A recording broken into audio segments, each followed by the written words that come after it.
Welcome into the final Blue White Illustrated BWI Daily Recruiting Show episode before spring practice begins. I'm Greg Pickel, Ryan Snyder, the expert of all things recruiting at Blue White Illustrated, and of course with our team at On 3, here to talk a little bit about a bit of everything. There are visits starting here at Penn State during the quiet period. Ryan has been going through a rundown of hot boards with names to know at each position in the senior class. Ryan, we survived, and I believe you referred to it as an extended dead period for Penn State because of spring break and how that fell on the calendar with the start of March. But we're here. Penn State has had its first visitor on campus. And for fans out there that maybe don't follow recruiting as closely or follow the team stuff more so, we're about to get busy on this front. There's no question about it. Things are heating up across the country in terms of visits and things like that. And Penn State's about to get in the mix. Yeah, it should be a busy weekend, man. People have been pointing towards March 19th for a little while now. Don't have a list together yet. We'll go over that a little bit later in the week, but definitely things are picking up for sure. Obviously, we'll get into yesterday's visitor here in a little bit, but a couple other things to hit on. I think we should start probably with summer football camps that was announced. We had a story on it Monday. And what stood out to me is a couple things. One, right now there's 7 camps confirmed, which that's all normal. We've seen that in the past.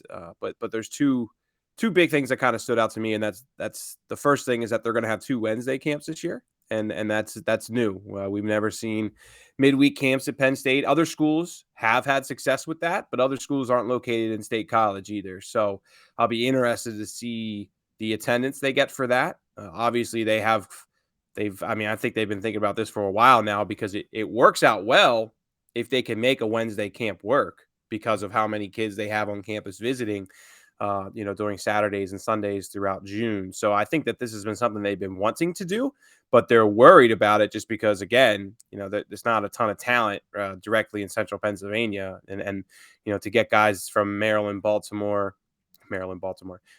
Philadelphia, Pittsburgh, New Jersey, to get that talent throughout the region, that's a lot harder to do on a Wednesday in June. So I'll be curious to see how those two things work out, but that really stood out to me. And the other thing too is In your mind, hey, real quick before we move on, in your mind, worth the risk that brings with it? Because obviously, you only get, for those who don't know, you only get so many camp dates.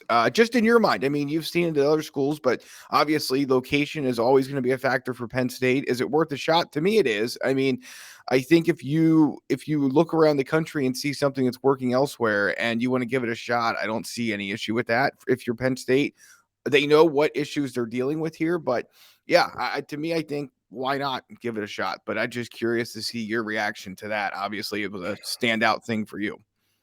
I don't know the answer to that, and that's kind of what we're going to figure out. Is it worth the risk? It might backfire on them. I mean, it works really well for Ohio State. They've had multiple midweek camps, but it's a lot easier to get to Columbus, Ohio than it is to State College, Pennsylvania. So, I mean, that really grabbed my attention, the fact that they were doing that. And obviously there's a reason because they have felt, and I know, I mean, in especially before the pandemic, but they have felt for a while that, when you're trying to host a dozen official visitors, and then, oh, by the way, you got 600 kids coming in. Well, not 600. Usually lists are like 200 to 300 visitors, 200 to 300 campers that same Saturday. You really stretch your staff, and you're maybe not giving those official visitors, who are incredibly important, the attention that they thought they would be getting, when they flew up here from Florida or wherever. So, I mean, there's a reason they're doing it, and obviously, yeah, I mean, the fact that they said it, they probably think it's worth the risk, right? But I think that's just one of those things that only time will tell. I mean, like I said, we've seen this work at Ohio State and a few other schools, but right now, Penn State and Ohio State aren't exactly what I consider on equal footing when it comes to stature and recruiting prowess across the country. And then again, just State College compared to Columbus are two different things. So we'll find out. But then, like I was going to get into, there's 2 7-on-7 camps too. And that really stands out to me because I feel like the 7-on-7 camps, I get a ton out of that. And I think Penn State gets a lot out of that too, just because of how many teams they're able to get on campus. And then, of course, when guys are on campus in a camp setting, which is considered a camp, Penn State's allowed to pull them to the side, work them out during lunch and things like that. So they're able to just get a massive pool of players on campus. And, of course, they're going for elite schools to come for this. I mean, in previous years, we've seen the Mathas, the Life Christians, the Emateps, the Gonzagas, the Councils, a lot of those teams that they pull from, they've all come up for these 7-on-7 tournaments. Now, the last time they did do this once before with 2 camps. One was it was in 2019 before the pandemic, and one of those 7-on-7s was like drastically smaller or less talented, I guess you would say, than the other. It was kind of like there was an A massive tournament and then like a B tournament. I forget if it was early or late, which one was which, but well, I'll just be curious to see how that plays out. But they've had a lot of success with this tournament, and I think it's grown in respect, especially because the 7-on-7 scene is so heavy on all-star teams now and getting your all-star team together. And with this, it's pretty much just high schools, I believe. I mean, I think maybe like 1 or 2 kind of all-star teams participate, but for the most part, it's all high schools. And I think high school coaches, who are vastly important in the recruiting process, they really like that.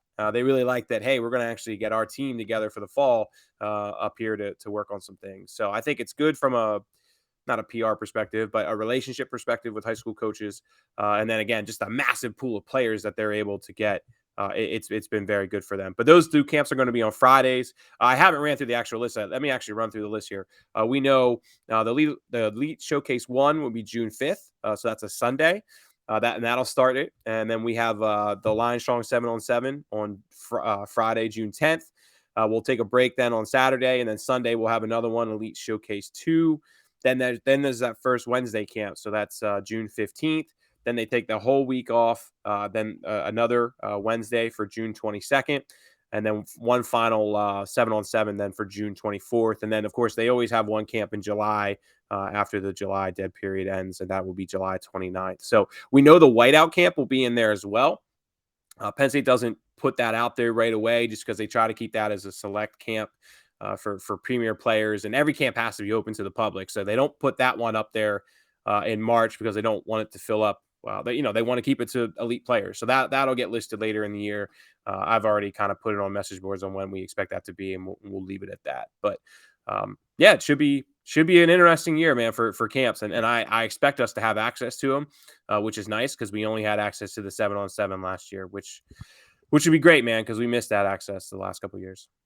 No doubt about it. Yes. And Penn State, as you mentioned, gets a lot out of the 7-on-7s. They also get a lot out of these camps. And so we're looking forward to those. And I think it's interesting that those 2 7-on-7s are like 2 weeks apart. So I'm assuming, I haven't looked at the schedule across the region yet, but part of me wonders too what other things are going on either one or both of those weekends that might kind of help in that realm you're talking about of things getting split up and teams coming one week and maybe other teams can't make it that week, but they'll be there another week. Because you're right. I mean, that event brings so much talent to Penn State. And it's not just scholarship guys. To your point about, I think it's really important, the high school teams coming, they get a chance to maybe see some walk-on caliber players that maybe can put themselves on the radar with good senior seasons as well. It's about not just the scholarship guys. Obviously, those are the ones everyone's going to read about, talk about, what have you. But there are some walk-on players that are on Penn State's roster that certainly, I think, were given the opportunity, at least in part. They've earned it on the field with pads on, but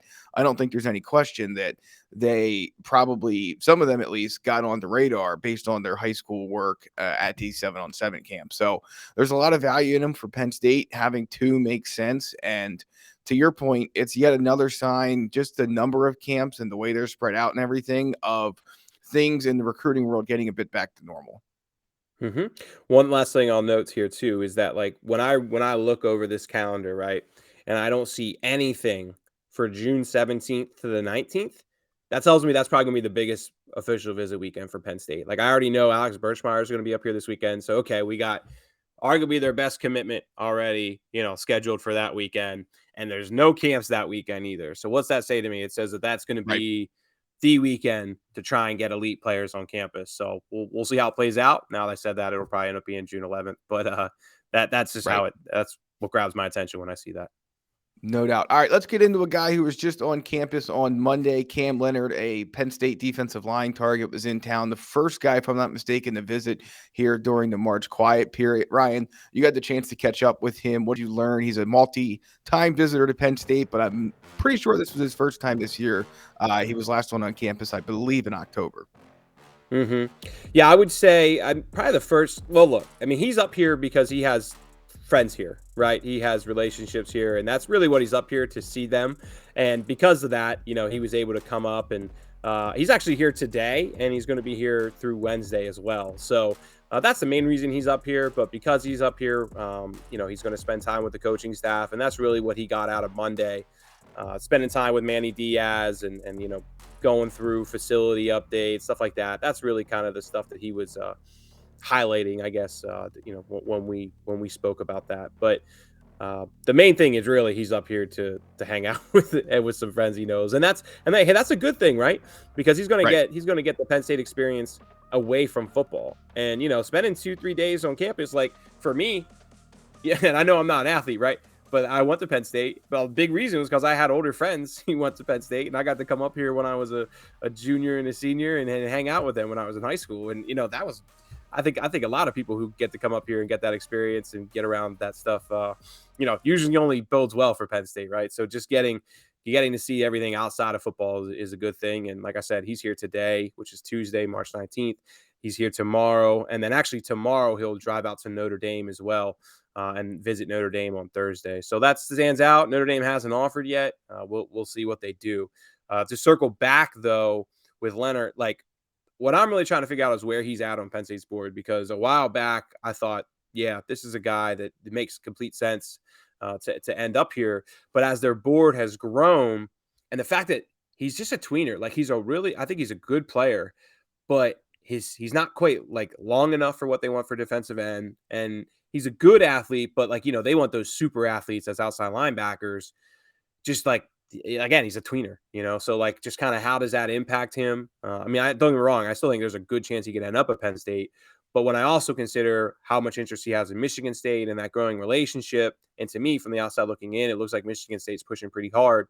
That I think the Spartans will be a real competitor there. So let's see how it plays out. I'm sure he'll get back here again, and like everything, only time will really tell. But this was his fourth visit, I believe, to Penn State. So I mean, that's a good sign. But again, he has people here that he wants to see. So that's a big part in why he's been up here as much as he has. No question. So that's a name to keep an eye on. If you're interested in more of Penn State's defensive line situation, visit us at BlueWhiteIllustrated.com. Ryan's now going through his defense recruiting hot boards for the class of 2023. You can sign up for $1 for 1 year of access to Blue White Illustrated and get insight on those. Visitor info before it's on social media, so much more. Join us at BlueWhiteIllustrated.com. And thanks, of course, for sticking with us here on the Blue White Illustrated. It's the BWI Daily Recruiting Show here on Tuesday. It's March 15th, by the way. It's not yet March 19th. So just in case any listeners had good ears and caught that. Did I say 19th? Yeah, Tuesday, March 19th. Yes. Oh, sorry. Oh, I literally just looked at the thing in my corner and thought I said March 15th. Anyway, I'm out of it today, man. I got a little sleep last night. So let's move on to hot boards. Moving on to hot boards. We're going to start with the position that Penn State fans and really fans of every school and recruiting love to talk about, probably more than any other one. Let's start in the quarterback room. Mike Yurcich obviously signed 2 quarterbacks in the last class for Penn State. What is the outlook here at this point? Let's just dive right into that hot board, that position group as we sit here in March. Yeah, it's J.J. Cole and Marcus Stokes, in my opinion. I'm kind of jumping off. I've been jumping off the Dante Moore train for a little while now. I don't see it happening, to be honest with you guys. So I'm watching Moore, I'm watching Cole to get up here for a visit. And I think if Cole gets up here in the next couple of weeks, it should bode well for Penn State's chances, because I think Iowa State right now is probably the team to beat for sure. But Penn State kind of feels like that one team that could maybe throw them off. And he has been here before. He camped with the staff previously. So, Yurcich has gotten a good look at him. And of course, Yurcich then went out to see him. I believe it was either November or January, one of those or December, excuse me. When was it? November or January? November? I forget. Anyway, he went out to see him at some point, bro. Right. Yeah, I can't remember what it is. Let's It take a all look. runs together But at times. Yes. it does. Yeah, there's a lot of visit periods. But anyway, he's been out there. He's seen him throw multiple times in person. That's kind of what I'm getting at here. So he knows what he brings as an athlete, and I think for Cole's size, I mean, he's like like legit 6'5", 6'6".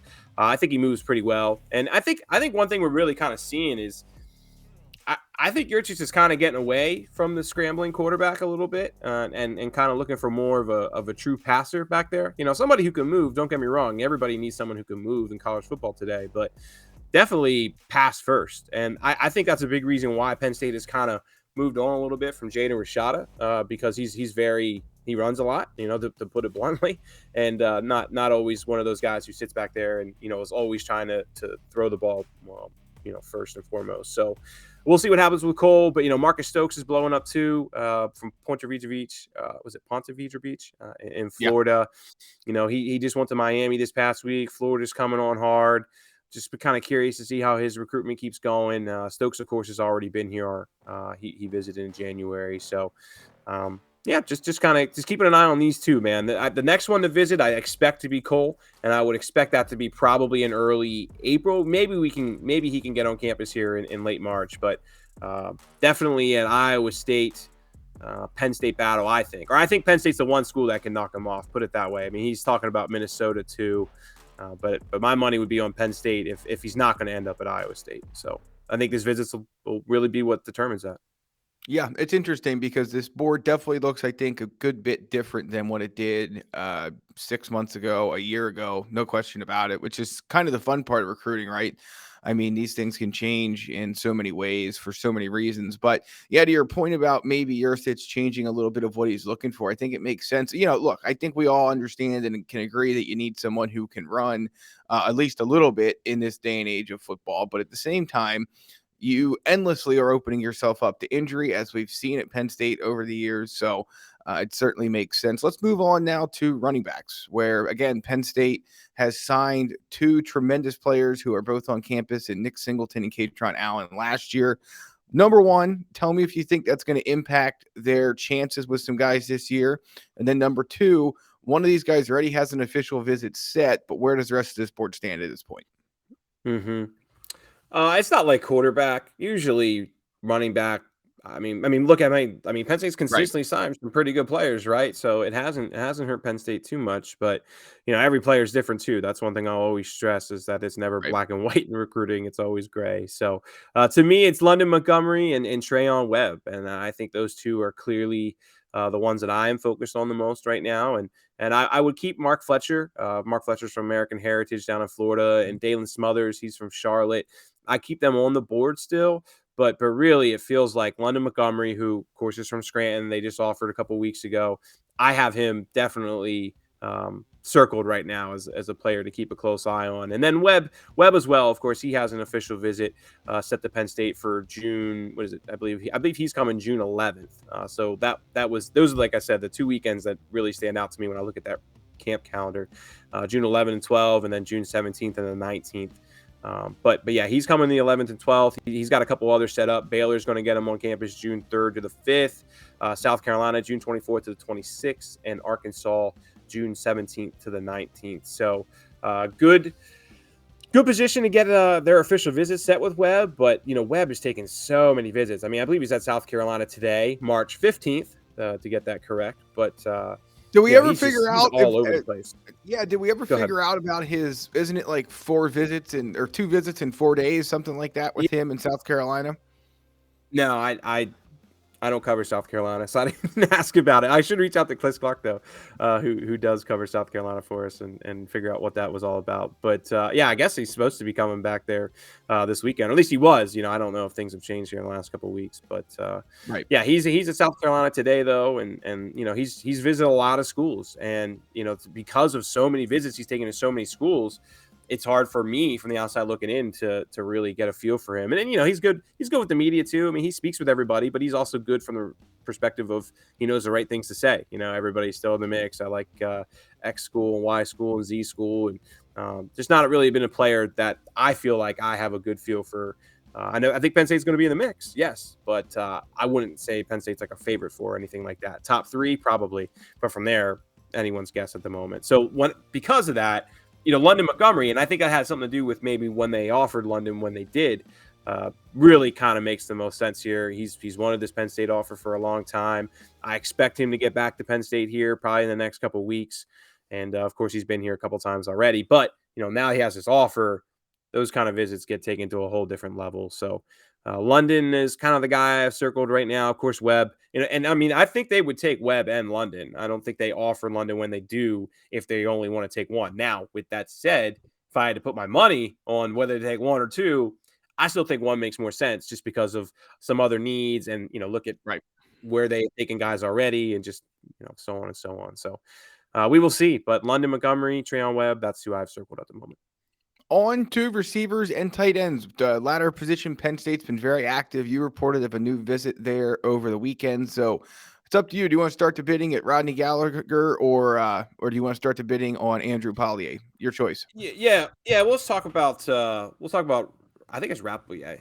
I don't know. Rapplier. Andrew Okay. Rapplier. I think that's what it is. But we're gonna, of course, we're gonna at some point here get a pronunciation guide for all these guys, and that way, no, we're not. That way, no, we're not. No, we probably won't. No, I think I've been saying that since like 2015. We're gonna keep butchering them. Just never got around to it. Yeah. Anyway, he's of course committed to Michigan. I think anyone who really follows recruiting knew that around Christmas time we were thinking he was going to be a Nittany Lion, right? And it didn't exactly play out that way because Neo Avery then, of course, committed on January 31st, New Year's Eve, or December 31st, New Year's Eve. And, they at the time, we weren't sure what Matthias was doing. Staffler was already committed, and they kind of had to pump the brakes a little bit with him. But he goes on to commit to Michigan, and, now looking at everything and some of the moves Michigan has made, which they moved their tight end coach to defensive backs. Now Grant Newsom's the tight end coach. I think it's given him something to think about. So Andrew put out there last week that he's going to visit Penn State this upcoming weekend, and Michigan and Boston College are also going to get visits here in the coming weeks. So, how that plays out, we'll see. I think people in Lash think that they have a very good chance to flip him, which is why I included him in this write-up, because originally I wouldn't have. To me, it's Rapplier or nobody because of who they have committed already. So to go over to the receivers, though, I mean, this is a deep board. I think Penn State fans should know the names at receiver by now. Rodney Gallagher, Noah Rogers. Noah Rogers, of course, from North Carolina. Gallagher's from outside of Pittsburgh. And Gallagher, are they still alive in the – I got to check that out. Are they still alive in basketball? I didn't check their game. So, so depending on when you listen to this, they play in the quarterfinals tonight. So if you're listening to this on Wednesday or Thursday or whatever, that result will already be in. But yeah, they're in the quarterfinals of the PWA 5A boys basketball tournament tonight on Tuesday. That's right. They play Gateway tonight. That's right. And I think it's over at Robert Morris. They need to win this game and then one more to get to the finals. Yep. Oh, man, I'm hoping they get there. I really like to see him play at Giant Center. Anyway, Noah Rogers, of course. Like, to me, Noah Rogers, if they could get any receiver in this class, he's kind of like last year's Andre Green. Noah Rogers, I think, would be that guy just from his size, his production, his speed. I mean, he ran like a 4.45 at Under Armour. And, like, guys, like, Under Armour uses laser start, laser finish. And that's not something you see. So to run a 4.45 at that camp, he's probably running like a 4.35 up at Penn State with hand time. So I think that it just speaks to, how hard it is to run that time at an Under Armour. But Gallagher is, if Rogers is 1A, Gallagher's 1B. There's no doubt about that. And then I have a lot of guys who I think are takes right now, but Penn State's fine with continuing to learn more information on. And Johnny Shakir and Kenny Johnson both fit that mold. Of course, Kenny Johnson's from Dallastown in New York, PA, and Johnny Shakir is from Pennsauken in New Jersey. Right now, I think both of those guys could realistically end up at Penn State. But they're fine, just like I said, continuing to learn more information on both. I believe Ajani's running track, so they'll be watching his times closely. Ronan Hannafin and Christian Hamilton and Bryson Rogers, I also included.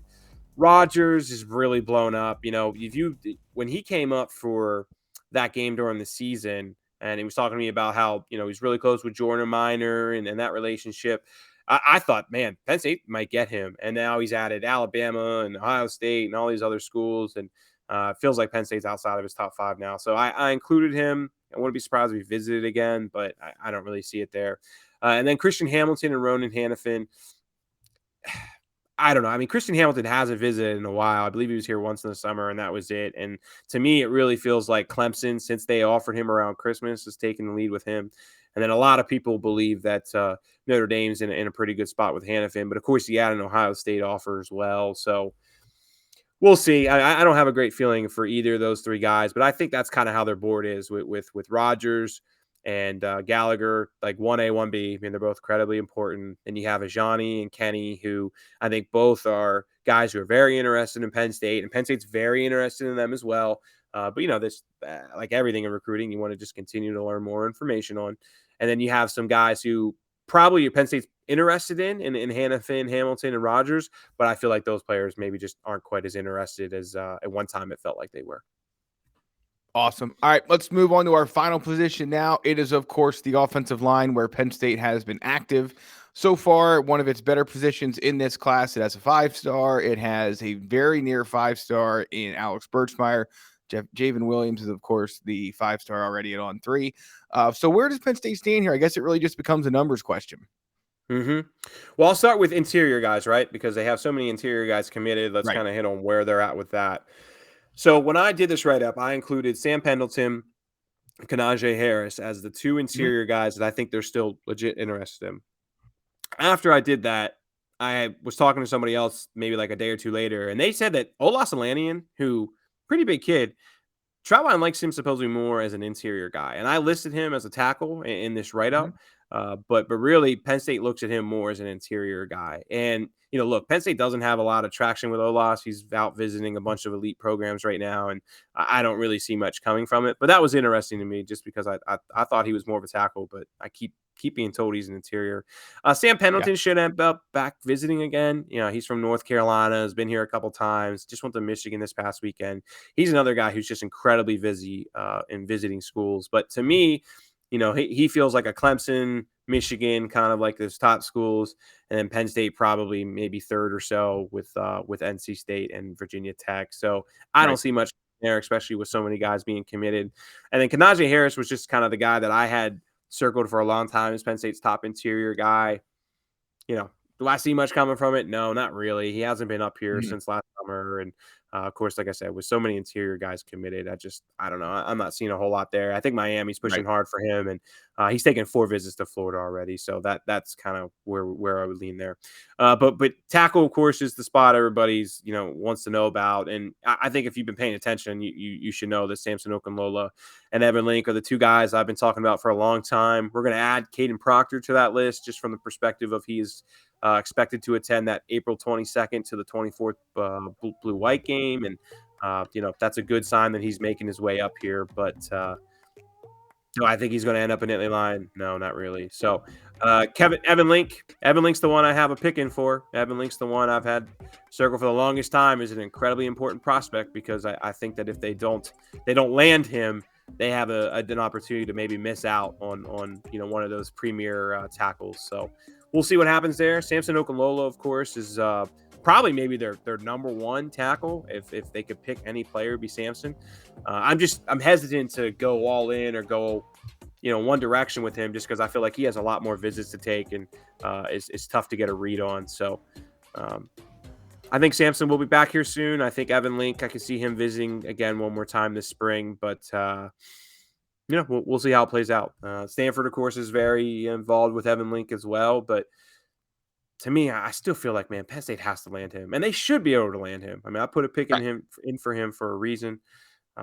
They should actually. You know what? I haven't. Did I put a pick in for Link yet?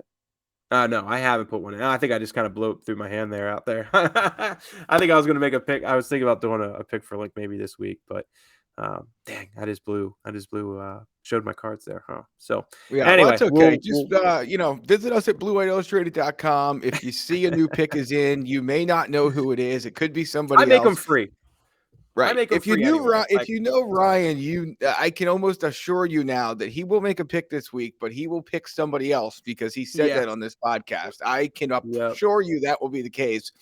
Hey, real quick, we're wrapping up this edition of the BWI Daily Recruiting Show, but since you brought that up, you did make a new pick this weekend, I believe it was. Do you want to touch on that quick?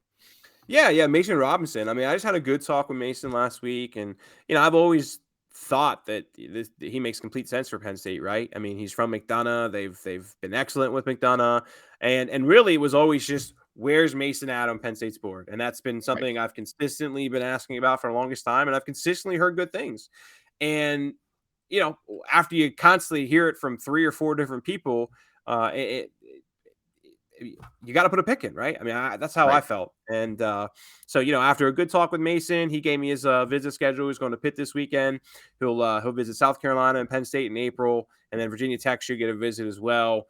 But I've felt Penn State is in the driver's seat there, and he's consistently moved up their board. That's kind of the one thing I would say, because if you asked me this back in some point in the fall, I would have said, hey, he makes sense, but he's kind of like a mid-board kind of guy, maybe a bubble guy if they hit some top guys. And the one thing I had one source say to me now is that James Franklin is all in on Mason Robinson. That James Franklin has seen enough for him that he really wants. That's when you put the pick in. Yeah, that's when you put the pick in. Exactly. That was kind of it. And I was like, okay, well, I trust this, and and obviously, it's a team effort there with recruiting staff and opinions and whatnot, but James is the one who ultimately controls who they take and who they don't. So I believe that information. I trust that information, and everything else points in Penn State's favor. To learn more about Mason Robinson's recruitment, that Ryan's latest recruiting prediction machines picks, which I'm telling you, he's going to have a new one this week. You better visit us, bluewhiteillustrated.com, to see who it is. Pressure's on. But that's it. We've reached the end of this edition of the BWI Daily Recruiting Show, the final one before spring practice begins. If you haven't, check out bluewhiteillustrated.com. $1 gets you 1 year of access to all of the insider news and notes as practice begins, as recruiting ramps up. Of course, T. Frank, who's done a great job with the production for us today, has the BWI Daily and all of his other film breakdowns and whatnot at bluewhiteillustrated.com. So for Ryan Snyder, I'm Greg Pickel. We'll catch you next week. You've been listening to the BWI Daily Recruiting Show. Thanks for joining us.